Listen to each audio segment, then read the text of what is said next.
চারিদিকে শস্য ফুল, টমেটো। আমি যতটুকু এইখানে এসে দেখলাম, তো প্রকৃতি যে এত সুন্দর।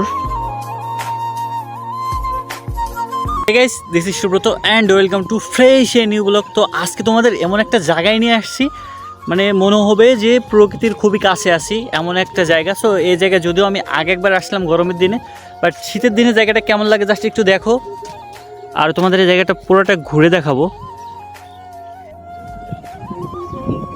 প্লাস জাস্ট ভিউটা দেখো, দুই পাশে হচ্ছে শস্য শ্যামলা, সুফলা শস্য, আর মাঝখানে এমন একটা রাস্তা, আর এইখান দিয়ে হচ্ছে বাওলা গাছ। তো এক কথায় জায়গাটা এত সুন্দর, কি আর বলবো, জাস্ট একটু দেখো তাইলে বুঝতে পারবা প্রকৃতির সৌন্দর্য কতটা ভালো।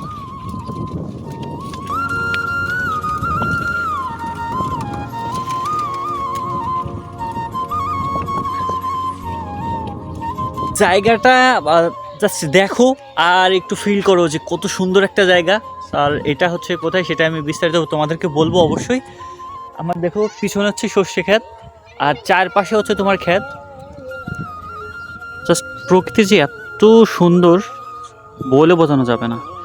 ওইদিকে সূর্য ডুবে ডুবে যাচ্ছে এমন অবস্থা, এইদিকে সর্ষে ক্ষেত, আর just looking like a wow. আর আমি এখন যাওয়ার চেষ্টা করবো সরিষা খেতে। সরিষা খেতে শীতের মধ্যে সরিষা খেতে সবাই ছবি টবি তুলছে, বাট আমি তুলে নেই। বাট এখন হয়তো ছবি তোলা হবে না, কিন্তু এই যে ভিডিওতে যদি ক্যাপশন না করি তাহলে কেমন হতো, শীতের যে একটা ফিল আর সেটা তো হবে না। তো এখন হচ্ছে যাই হোক সরিষা খেতে যাবো, সরিষা ক্ষেত থেকে কিছু ভিডিও করার চেষ্টা করব। দেখো ভাই, হচ্ছে শস্য শ্যামলা, প্রাকৃতিক সৌন্দর্য। ওইদিকে কাকারা কি করতেছে, সাইকেলটা এখানে রেখে আসছি।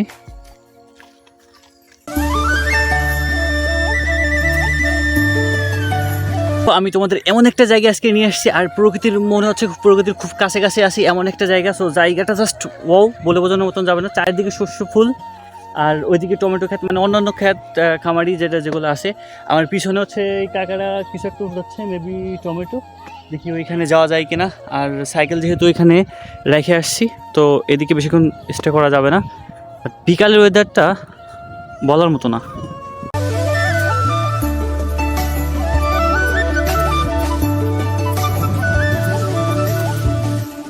তো গেছে আমার এইখানটায়, আমার পিছনে এটা হচ্ছে টমেটো ক্ষেত। টমেটো অলরেডি কাকার ওইখান থেকে উঠাচ্ছে। সো ওইখানে দেখো, চলো একটু যাওয়ার চেষ্টা করি। এটা হচ্ছে সেই টমেটো ক্ষেত, দেখো এখানে কাঁচা টমেটো অলরেডি, এইগুলো হচ্ছে কাঁচা টমেটো। আর ওইখানে যে কাকারা অলরেডি উঠাইছে, ওই ব্যাগে উঠাইছে। চলো দেখি। এখন হচ্ছে টমেটোর যে মালিক আছে তার সাথে আর কি এখানে দেখা হলো, তারা আর কি টমেটো এখানে উঠাচ্ছে। সো গাইস দেখো, এই যে টমেটো অলরেডি বস্তায় ভরছে, এইটাই ভরছে। তো হচ্ছে কাকা, কাকা কতটুকু টমেটো করছেন জমিতে? আমি 1.5 বিঘা। 1.5 বিঘা। ফলন কেমন হয়েছে? ফলন এবার বেশি জুতো নাই। বেশি জোতের হয় নাই না। তো এই ক্ষেত্রে আপনি তো কৃষি কর্মকর্তাদের সাথে একটু পরামর্শ দেবে, তারা কি পরামর্শ দেয় না নাকি? মানে তারা পরামর্শ দিয়ে কোনো কিছুই করেন আপনাদের? না, এবার আসে নাই। এবার আসে নাই? না। এমনিতে গতবার কেমন হয়েছিল, আর গতবার সাথে এবার কি খারাপ হয়েছে নাকি? গতবার মানে ফলন মেলা বেশি হয়েছিল, এবার আচ্ছা। ফলন কম হয়েছে। হ্যাঁ, আচ্ছা আচ্ছা। তা গাছ আন্দাজে ফলন কম হয়েছে, আর গতবার গাছ আন্দাজে ফলন বেশি ছিল। গাছ পাতলা পাতলা ছিল, ফলন ছিল বেশি। আচ্ছা, এই হচ্ছে আপনার পুরো জমিটুকু না? হ্যাঁ। টমেটো বাদে আর কি কি করছেন খেতে? টমেটো বাদে সর্ষে করছি। সরিষা, এই যে সরিষা কি আপনার? টমাটো। এই সরিষা আর হচ্ছে এই টমেটো ক্ষেত হচ্ছে এই কাকার, টমেটোগুলো উঠাচ্ছে। মোটামুটি দেখা যাচ্ছে যে কাঁচাই আছে বেশিরভাগ, তবে পুষ্ট কম হয়েছে না? হ্যাঁ। আর এই দেখতে পাচ্ছো ছোট পিচ্ছি, সে হচ্ছে তার বাবার সাথে কাজ করতেছে। এটা করতেছো ভালো, অবশ্যই ভালো। পড়াশোনার পাশাপাশি বাবার সাথে কাজ টাজ করো, ফ্যামিলির সাথে কিছু করো, এটা অবশ্যই ভালো, বুঝছো? জি পড়াশোনা কেমন চলতেছে? ভালো। টমেটো উঠাচ্ছ কতক্ষণ ধরে? এক ঘন্টা ধরে। 1 ঘন্টা ধরে তুলছো? হুম। স্কুলে যাওয়া হয়? স্কুল খুলছে? জি আচ্ছা আচ্ছা। কোথায় পড়ো? রাতে। কাকার সাথে কথা বললাম, সে হচ্ছে কোনো ফরমালিন ছাড়াই হচ্ছে সে ওইখানে টমেটো চাষ করছে। সো তার টমেটো চাষে অনেক খরচ হয়েছে, কিন্তু সেই খরচ অনুযায়ী সে আর কি অতটা দাম পায় নাই। সে বললো যে বাজার অনুযায়ী যদি এখন যে দামটা আছে সেই দামটা যদি পাই তাহলে সে আর কি ভালো পরিমাণে একটা বাজেট পাইতে পারে। আর এই যে টমেটো, সে যদিও বললো যে টমেটো খান অনেকগুলো নিয়ে যেতে বলছে, বাট না, এখন আমি ওইখান থেকে একটা আনলাম, তারাই দিল। সো টমেটোটা খুবই ভালো। অ্যান্ড আমাদের বাংলাদেশি কৃষকরা সাধারণত এমনই হয়, তুমি যদি খেতে যাও তো তাদের সাথে তারা আর কি তোমাকে এবার কিছু দিতে চাইবে এমনই। তো যাই হোক, আমি অতটা নিতে চাইনি, বাট টমেটো ওইখান থেকে আনলাম, এটা আর কি। অ্যান্ড আমি হচ্ছে ক্ষেতের মধ্যে কাকাদের সাথে কথা বলতে গেছিলাম, সাইকেলটা এখানে রেখে গেছিলাম, সাইকেলটা পড়ে গেছে, ওরা দুজন আর কি উঠাইছে। তোমার নাম কি? সাকিব। তুমি উঠাইছো সাইকেল? হুম। তোমার নাম কি? রায়হান। তোমরা কি করো? পড়াশোনা করো? হ্যাঁ। বাড়ি কোন জায়গায় তোমাদের? এই আশেপাশেই? হ্যাঁ। কিসে পড়ো তুমি? তিতি। আর তুমি? ক্লাস 3। পড়াশোনা কেমন চলে? ভালো। অ্যান্ড গ্যাস, এই টমেটো কোনো ফর্মালিন মুক্ত, মানে কোনো ফর্মালিন নেই। বেসিক্যালি টমেটোটা খুবই ভালো। আর হচ্ছে আমাদের গ্রামের মানুষগুলো, বাংলাদেশের গ্রামের মানুষগুলো সাধারণত এমনই সহজ সরল হয়, খুবই ভালো মন মানসিকতার। যেমন কাকা, সে তত ভালো মতন কথা বললো, সে তার কথা যে আমি তার কাছে যে হাঁটলাম সে বললো, তো সব মিলে অনেকটা ভালো লাগলো। আর গ্রামের পরিবেশটা এমনই। জায়গাটা জাস্ট দেখো, যদি গরমের দিনেও জায়গাটা আরও অনেক সুন্দর লাগে, বাট শীতের দিনেও তো অনেক ভালো লাগতেছে। আর এইখানে এসে একটা ব্যাপার আমি দেখতে পেলাম, যেটা সচরাচর আমরা দেখতে পাই না শহরের মধ্যে অথবা আমাদের ওই সাইডে। এইখানে এসে একটা ব্যাপার দেখতে পেলাম, হচ্ছে ঘোড়ার গাড়িতে মালামাল আর কি নিয়ে যাওয়ার জন্য আর তারা এটা ব্যবহার করে। এটা মানে কিছুটা চলাঞ্চল এমনই। এই দেখো আমার সামনে যে ঘোড়া, এই ঘোড়াতে তারা পেঁয়াজ মেবি নিচ্ছে, পেঁয়াজ টেয়াজ অথবা যে কোনো পেঁয়াজ টমেটো নিতে পারে, যাই হোক।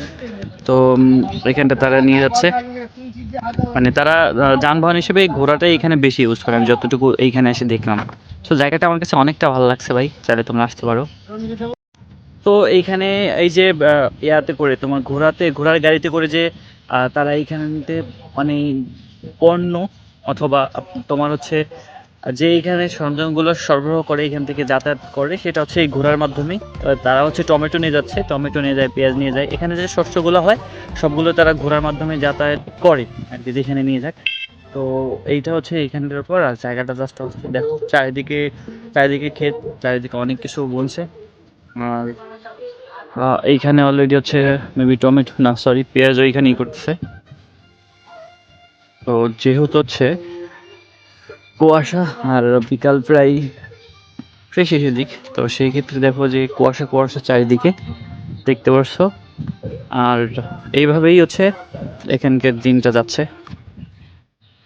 একটা কথা কি, গ্রামের যে সৌন্দর্য, এই সৌন্দর্য কোনো কিছুর সাথে কম্পেয়ার করা যাবে না, এটা হচ্ছে সর্বশেষ কথা। আর আমি হচ্ছে ঘুরতে অনেকটা ভালোবাসি, প্রকৃতির কাছাকাছি যাইতে তো খুবই ভালো লাগে। আর হচ্ছে যে জায়গাগুলো যেতে যাচ্ছি সেই জায়গাগুলো যাওয়া হচ্ছে না, শুধুমাত্র কি মানি প্রবলেমের জন্য। তবে হয়তো একদিন, তো সেই দিন তোমাদেরকে নিয়ে যাবো দূরে দূরে কোথাও, যে জায়গা যাওয়ার ইচ্ছা আছে। তো সেজন্য তোমাদেরকে সাপোর্ট করতে হবে, তাই না? সাপোর্ট না করলে তো সম্ভব না। আর ভাই এখানে হচ্ছে যেহেতু ইটের রাস্তা করছে, নতুন করতেছে, সেক্ষেত্রে রাস্তাটা এমন হয়ে গেছে। আর ওই দেখো, ওই দিক দিয়ে কত পাখি, জানি না তোমরা দেখতে পারতেছো কিনা।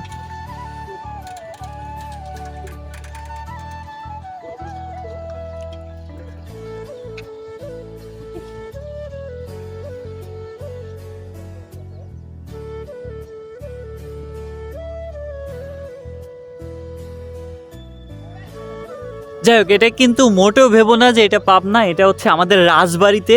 লোকেশনটা বলে দিচ্ছি, এটা হচ্ছে আমাদের রাজবাড়িতে ওরাকান্ত, মানে অন্তর্মত থেকে একটু সামনে আগে আসতে হয়। পেয়ারালি মোড় বলতে একটা জায়গা আছে, পেয়ারালি মোড় থেকে বামে একটা রাস্তায় ঢুকছে, এটাই সেই জায়গাটা জাস্ট অসাধারণ। বিশেষ করে বর্ষাকালে জায়গাটা খুবই খুবই সুন্দর লাগে, চারিদিকে যখন জল থাকে, জলে এখান থেকে ভরে যায়, তখন মানে জাস্ট অসাধারণ লাগে।